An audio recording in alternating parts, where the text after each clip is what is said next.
Hello chère âme divine, je suis ravie de vous retrouver et si vous arrivez sur la chaîne pour la première fois, je vous souhaite la bienvenue. Je suis Catherine et j'accompagne la femme, les femmes qui sont coachs, qui sont entrepreneurs et qui sont autour de la cinquantaine, 50 ans et plus, un peu avant, un peu après.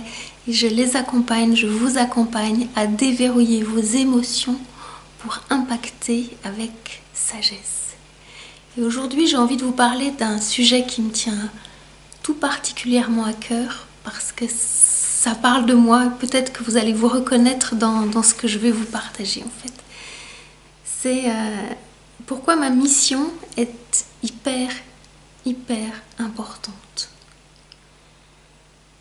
Elle est hyper importante parce qu'elle est en lien avec un de mes plus gros défi de vie. Je pense peut-être le plus gros défi de vie de ma vie. C'est ma peur de me relier à d'autres femmes. C'est un paradoxe pour moi qui suis une professionnelle de l'accompagnement et qui accompagne les femmes. Et pourtant, c'est l'histoire de ma vie d'avoir peur des femmes. Parce qu'il y a une origine à tout ça. Et l'origine de cette grande peur, mais c'est la première femme que j'ai rencontrée, on va dire comme ça. C'est la personne qui m'a mis au monde, c'est ma mère.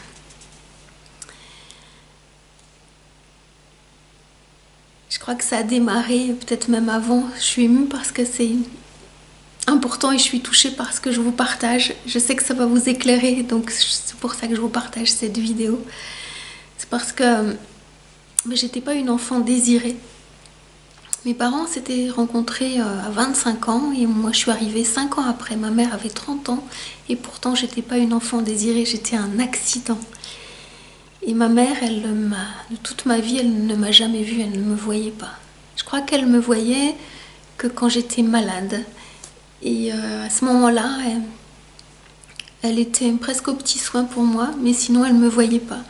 J'ai le souvenir, parce que j'ai 57 ans, d'avoir attrapé les oreillons quand j'étais toute petite. Et j'ai eu droit à dormir dans le lit de mes parents, parce qu'à l'époque on vaccinait pas. Et j'ai eu comme cadeau une poupée. Et je m'en souviens, c'est assez étrange, parce que c'était ce moment-là, l'enterrement du président Pompidou. Donc ça remonte à très loin, vous voyez. Et j'ai ce souvenir qui m'est resté, comme si le fait d'être malade, ça donnait droit à quelque chose en plus. Alors que c'était une maladie infantile en fait. Et donc là, elle me regardait, elle me voyait, sinon elle ne me voyait pas en fait. J'étais complètement transparente. Et un truc ouf aussi, c'est que j'avais interdiction d'exprimer ma colère. Ça, c'était un truc. Par contre, elle se mettait dans des colères terribles pour rien. J'ai le souvenir aussi qu'elle avait piqué une crise parce que un saladier n'était pas lavé dans l'évier, quoi, un truc de dingue, quoi. Par contre, moi, j'avais interdiction de me mettre en colère. Ça, c'était... Et ma mère, j'ai passé toute ma vie avec elle, j'ai eu peur de ma mère. Toute ma vie, j'ai eu peur de ma mère. J'ai eu peur de ses colères et j'ai eu peur de son hyper-contrôle. C'était une hyper-contrôlante, ma mère. Elle a passé sa vie à me contrôler, à me dire ce que je devais faire, à me dire ce que je devais dire. Donc j'ai fini par me taire parce qu'à un moment donné, j'avais plus droit au chapitre. Vous voyez, j'avais presque plus l'autorisation de parler. Donc je suis devenue réservée, introvertie. Et ça, c'était ouais, compliqué pour moi. Et elle me disait non souvent, très souvent, elle me disait non. Alors moi, même aujourd'hui encore, parce que je suis pas complètement guérie de tout ça, quand quelqu'un me dit non, quand quelqu'un me voit pas, ouais, ça fait mal, c'est encore douloureux. Je pense que c'est des choses qu'on garde toute sa vie, parce que c'est une blessure d'âme et elle est là depuis bien avant que je naisse, parce que j'ai dû le sentir dans son ventre en fait. Et un truc, enfin je pense pas que c'était le paradoxe, c'est parce que le terrain était préparé en fait. Et j'ai attiré à moi, pratiquement toute ma vie, dans ma vie personnelle, des femmes contrôlantes. Je crois que j'en ai attiré, mais s'il fallait que je compte le nombre de personnes contrôlantes que j'ai attirées, je peux pas, voilà. J'ai fini par les fuir parce que j'en pouvais plus d'attirer ce genre de personnes. Alors il m'arrivait d'attirer quelquefois des personnes qui étaient plutôt soumises. Et il m'a fallu du temps pour travailler sur moi, pour comprendre que c'était l'autre pendant, quoi. Moi, j'étais quelqu'un de soumis et ma mère était hyper contrôlante avec moi. Donc pour exister, hein, c'est pas évident. Hein. C'est pas évident du tout. Alors il y a deux choses qui m'ont sauvée, parce que sinon je crois que je serais pas là aujourd'hui pour vous partager de ce que moi j'ai pu comprendre, pourquoi ma mission était importante.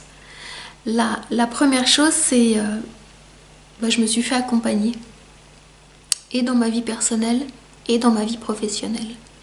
Et je me suis fait accompagner par des femmes. Et chose étonnante, c'est que ces femmes-là, elles me voyaient, elles me considéraient, elles m'écoutaient, elles me conseillaient, elles me boostaient, et je leur dis grand merci. Parce que ça a switché le fait que j'attire à moi que des femmes contrôlantes, et j'ai rencontré de très très belles femmes qui m'ont aidée à être la femme que je suis aujourd'hui.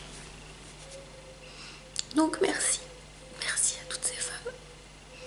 Et puis la deuxième chose, c'est que dans des sursauts de vie comme ça, vous voyez, je sais pas comment ça se passe.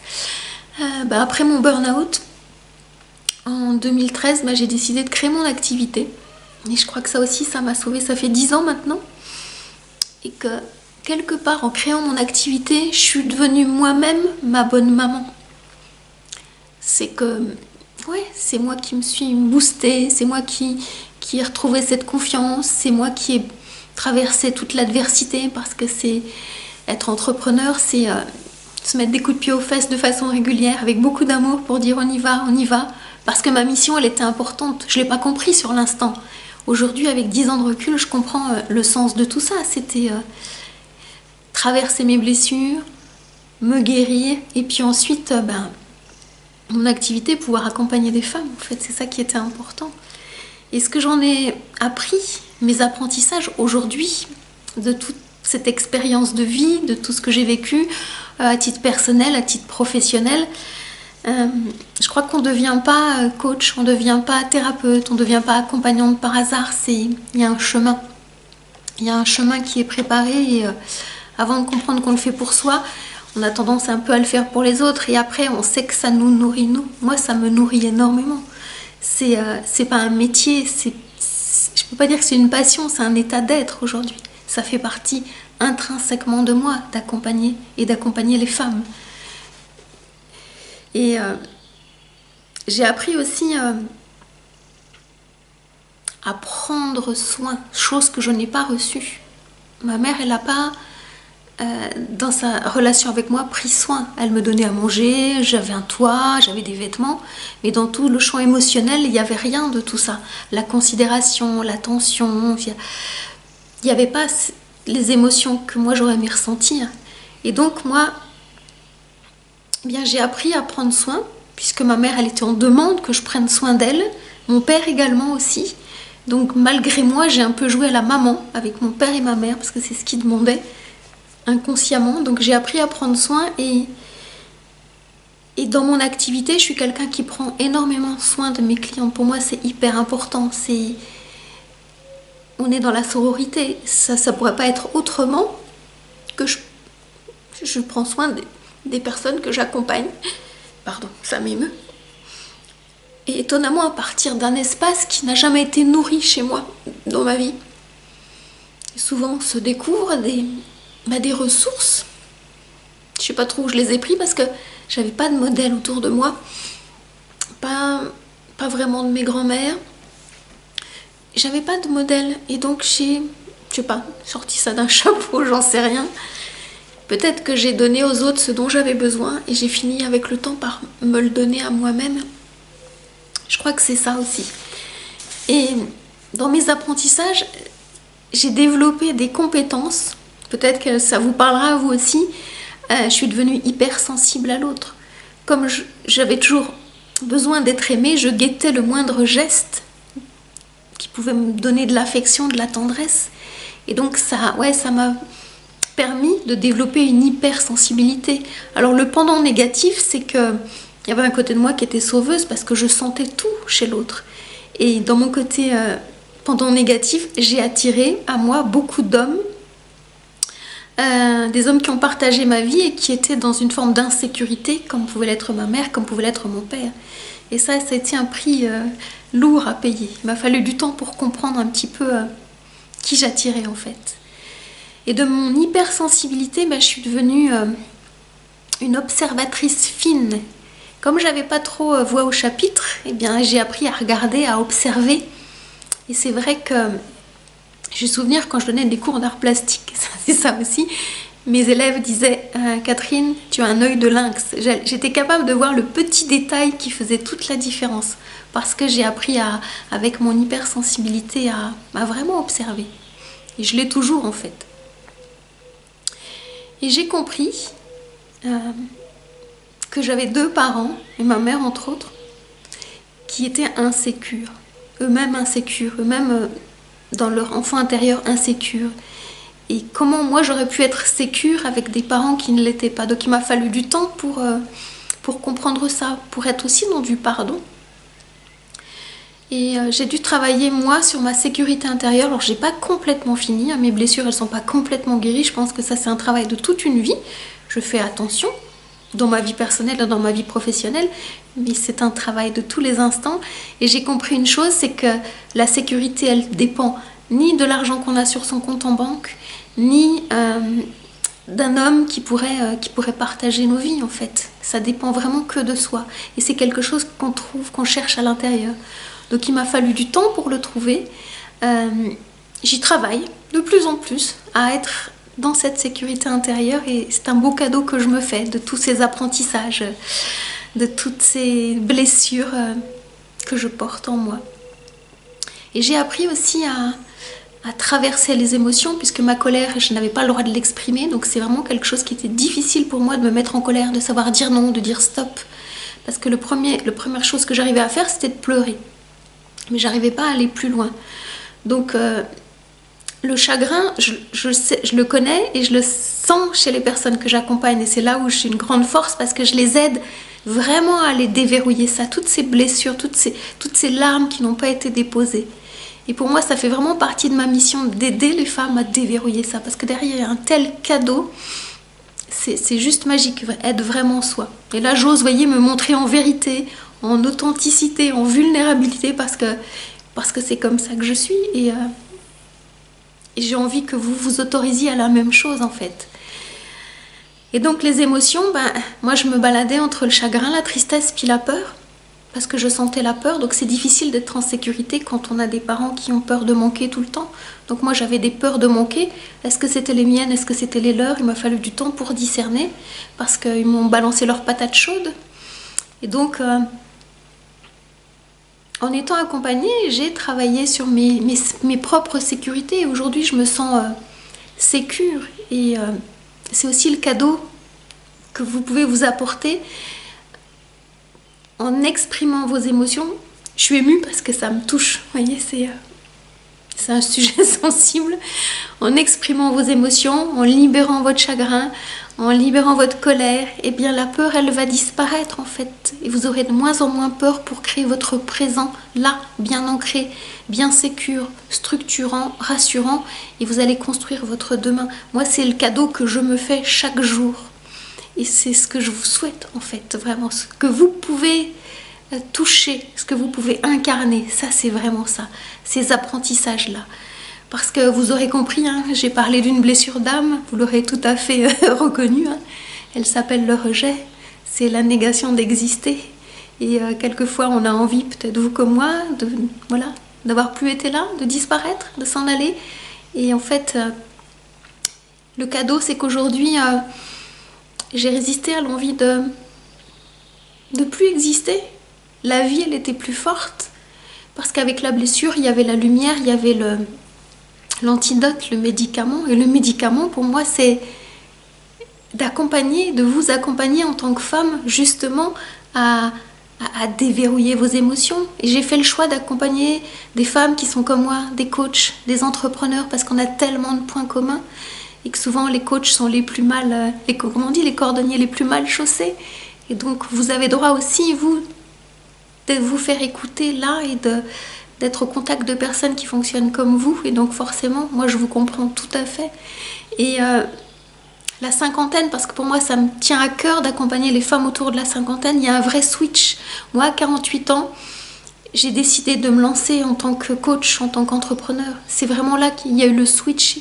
Et c'est là où les enfants grandissent, on ne sait plus trop ce qu'on fait avec la personne avec qui on partage notre vie. Par moments, il y a plus de sens et on se dit ok. Et là, il y a une vraie question, c'est la quête du sens, de soi à soi. Et moi, j'ai vraiment à cœur de vous accompagner à ce moment-là, parce que c'est un moment aussi d'une grande vulnérabilité. C'est de se rencontrer face à soi-même et d'être face à sa propre vie.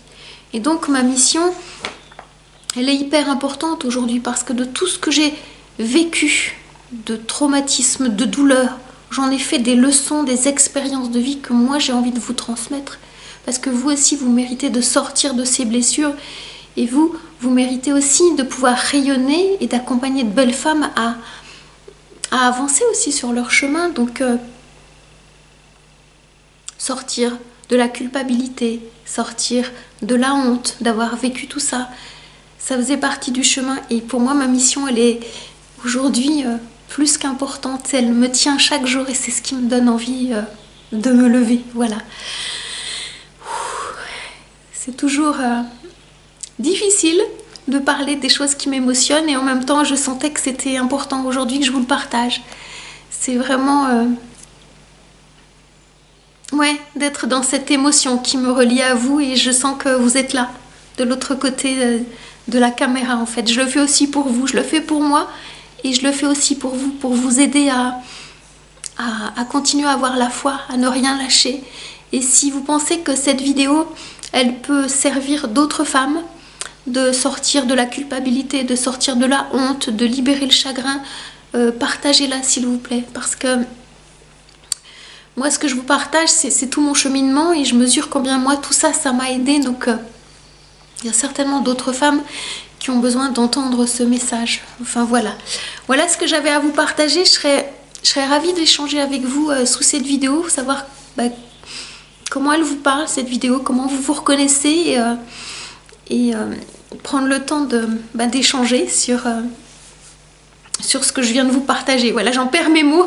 En temps normal, j'ai la parole plutôt fluide, mais dès que je suis dans l'émotion, c'est un peu plus compliqué et en même temps, c'est parce que je suis dans cette émotion qu'on peut se connecter en fait. Voilà. J'espère que mon message aujourd'hui vous parle. J'espère qu'il touche votre cœur et qu'il nettoie votre cœur de tout ce qui a pu être douloureux. Je vous espère en pleine forme et je serais ravie de vous retrouver, d'échanger avec vous, de vous partager d'autres enseignements. En attendant, bien, je vous dis prenez grand soin de vous et je vous aime. Je vous dis à bientôt.